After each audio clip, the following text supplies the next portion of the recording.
Ranking member, Ms. Ross. Okay, thank you very much, Representative Van Drew, and thank you to everyone for coming today to discuss these important issues. I especially want to thank the witnesses who have come to be with us today. Thank you to our law enforcement officers for you are the selfless men and women in uniform, and you keep us safe every day. I especially want to thank Officer Campbell for being here and for what he's done for this great city. I also want to express my gratitude to those of our witnesses who have lost loved ones to crime or who were victims themselves. Your courage in telling your stories and having your voices heard is so, so important, and my heart goes out to you. Before I get started, I also want to express my deepest, deepest condolences to the family of Irina Zarutska.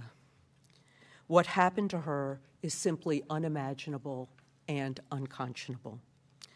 And I hope that we will take to heart her family's request not to remember her by her last moments or politicize her death, but instead to remember her as the vibrant and exceptionally kind person she was. And I'm thrilled that we have a picture of her in that state right in front of us.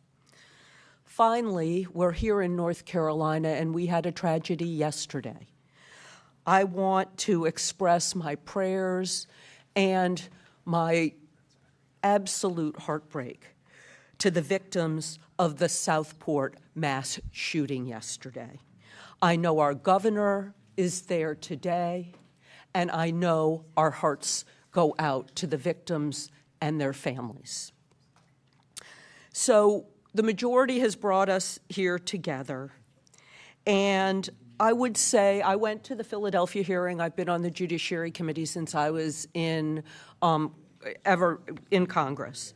But to be honest, and for our victims, this hearing is too little, too late. We should have been doing more to prevent crime and address the lack of mental health care long before this hearing, particularly. My daughter. This isn't Irina. Oh, I'm sorry. This is my daughter. I am so sorry. Okay? I am so sorry. This is Logan Federico. Thank you so much for bringing that. Thank you. Thank you, sir. I am so sorry for you. And she was before Irina. I am so 4 months before. I'm so sorry for your loss, and my heart goes out to you. My heart goes out to you. How dare you not know her? So we should have been doing things to prevent Logan's death and Irina's death, and I am so sorry. To my Republican friends, this is not Democrats' fault. This is the fault of Congress and our legislature to not do enough. They want you to believe that tough on crime and saying law and order is going to solve the problem. And they want to believe that a slogan will make America safe again. But if that is the case, why is the Congress cutting aid to local law enforcement by $100 million next year? Why are they proposing cuts to the Crime Victims Fund? Why do they want to slash juvenile justice grants and hate crime grants? Why are they working to cut federal support for survivors of domestic violence, who I hear from every single day, by almost $100 million? In short, why, if they care so much about law enforcement in North Carolina, are they trying to defund the police and the FBI behind closed doors in Washington, D.C.?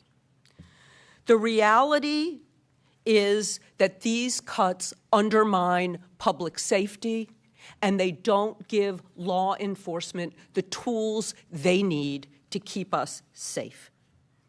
This isn't about an abstract budget line item. The programs on the chopping block equip and train local police, provide support to crime victims, and combat domestic violence. And I've gotten many of these grants for my constituents and law enforcement in Wake County. So shuttering and merging vital offices within the Department of Justice is not about fiscal responsibility. It's about letting our people down. It's about crippling the very institutions designed to combat the most severe crimes and the most dangerous criminals. A weakened FBI has fewer resources to track and apprehend criminals. A defunded ATF won't be able to track the flow of illegal guns used to commit violent crimes. So when you hear these familiar slogans, like "Make America Safe Again," I urge you to look not at what my colleagues on the other side say, but what they actually do. Cutting police resources and defunding federal agencies are not the policies of a party committed to public safety. And the consequence in this country is that we are less prepared and we are less safe. We deserve better. Our police officers and prosecutors deserve better. Our communities deserve better. And most of all, victims of crime and their families deserve better. If we want to honor them, we should seek real solutions to prevent these tragedies and not hide behind empty slogans. And since we are in Charlotte and we are in North Carolina, and you have a representative from Charlotte and from North Carolina, I have a unanimous consent request. I ask unanimous consent to enter into the record an article written by Simone Jasper entitled Two North Carolina Cities Rank Among the Safest in the Country. Here's why.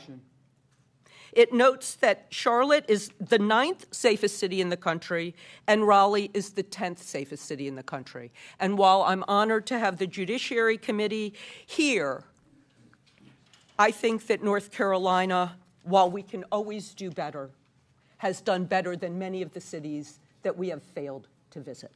Thank you, and I yield back.